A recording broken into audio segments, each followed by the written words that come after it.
Greetings, this is Griff Ruby with part 35 on my series, Ecclesiology for Sedevacantists, based on Dogmatic Theology, Volume 2, Christ Church, by Msgr G. van Noort.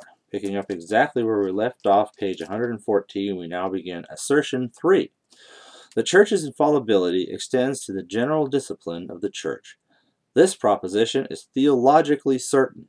By the term general discipline of the Church are meant those ecclesiastical laws passed for the universal Church for the direction of Christian worship and Christian living. Note the italicized words, ecclesiastical laws passed for the universal Church. The imposing of commands belongs not directly to the teaching office, but to the ruling office. Disciplinary laws are only indirectly an object of infallibility, i.e., only by reason of the doctrinal decision implicit in them.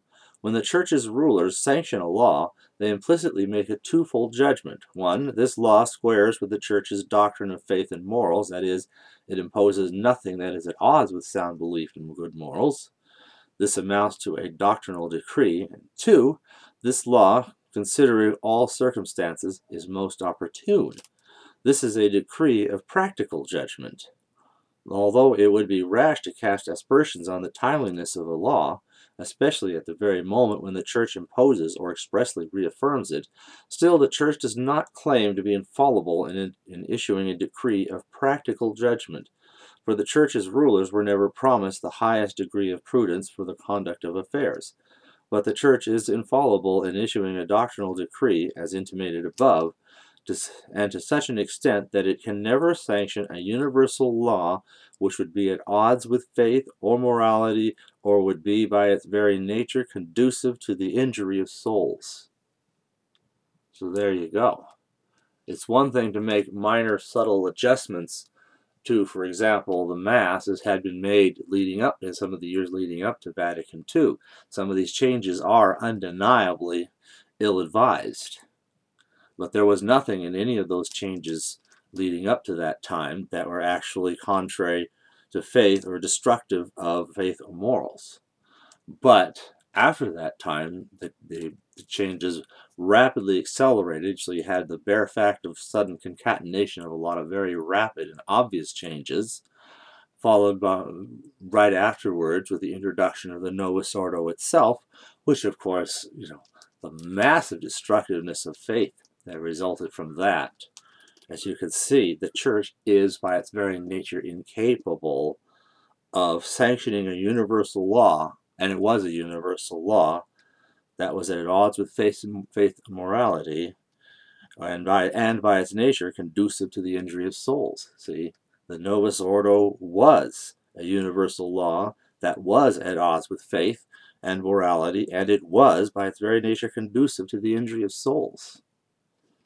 So this is a very significant finding here. There'll be a little bit more about the law of prayer and the law of belief here. The Church's infallibility in disciplinary matters, when understood in this way, harmonizes beautifully with the mutability of even universal laws.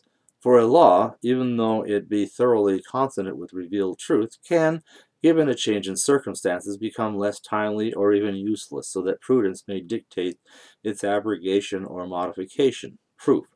From the purpose of infallibility. The Church was endowed with infallibility that it might safeguard the whole of Christ's doctrine and be for all men a trustworthy teacher of the Christian way of life. But if the Church could make a mistake in the manner alleged, in which, when it legislated for the general discipline, it would no longer be either a loyal guardian of revealed doctrine or a trustworthy teacher of the Christian way of life. It would not be a guardian of revealed doctrine, for the imposition of a vicious law would be, for all practical purposes, tantamount to an erroneous definition of doctrine. Everyone would naturally conclude that what the Church had commanded squared with sound doctrine. It would not be a teacher of the Christian way of life, for by its laws it would induce corruption into the practice of religious life. 2. From the official statement of the Church was stigmatized as at least erroneous the hypothesis that the Church could establish discipline which would be dangerous, harmful, and conducive to superstition and materialism.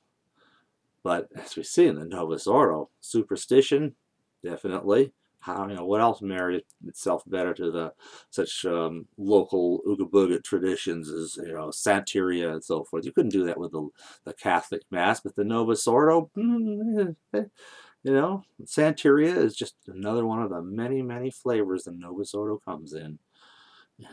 And materialism, the whole horizontalism that runs through the whole current of the Novus Ordo. Instead of the vertical looking up to God and God reaching to us, it's all brother, hi, we're all equals here. We're all on the same level, priest and penitent, we're all the same. Let's hold hands and brotherly stupidity or something. You see, it's all horizontal.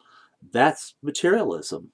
That's all this worldly. It's all, stuff we can see instead of stuff we can't see. Corollary. The well-known axiom, lex orandi est lex credendi, the law of prayer is the law of belief, is a special application of the doctrine of the Church's infallibility in disciplinary matters. This axiom says, in effect, that the formula of prayer approved for public use in the universal Church cannot contain errors against faith or morals, but it would be quite wrong to conclude from this that all the historical facts which are recorded here and there in the lessons of the Roman Breviary, or all the explanations of scriptural passages which are used in the homilies of the Breviary, must be taken as infallibly true. As far as the former are concerned, those particular facts are not an object of infallibility, since they have no necessary connection to revelation. As for the latter, the Church orders their recitation not because they are certainly true, but because they are edifying.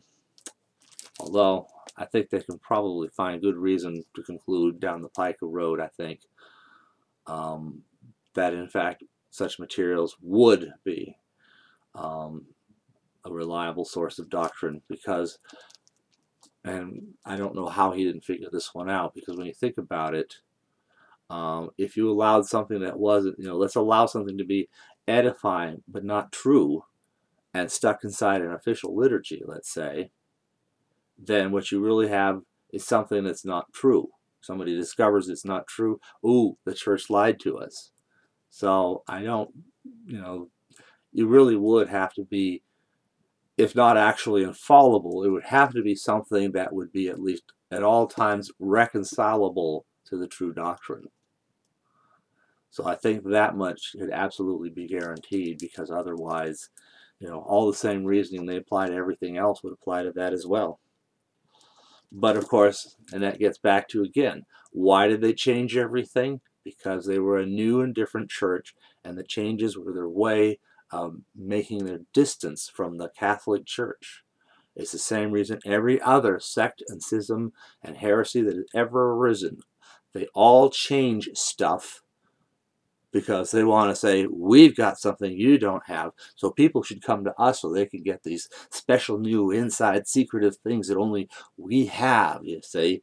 Well, here's all us plain Jane Catholics.